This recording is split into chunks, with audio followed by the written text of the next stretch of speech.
Kung ang ibang tao ngayon ay gumagala, ang atin nyo ay nagtatrabaho. Ito kasi ang mga worker at ang mga tao ay bakasyon, ako ay kailangan magtrabaho kasi nga yun lang ang oras nila, di ba? Yun lang ang oras ninyo.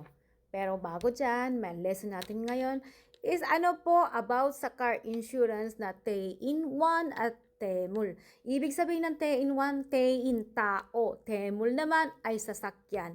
Ang pinaka-basic ng insurance dito, pag wala kang insurance nito, hindi ka pwedeng magmaneho o hindi nila i-release yung car mo pag wala kang basic insurance.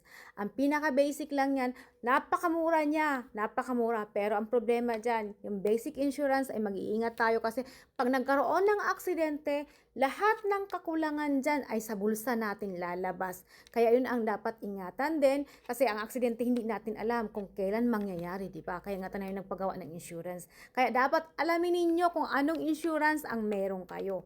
Thank you! Bye-bye!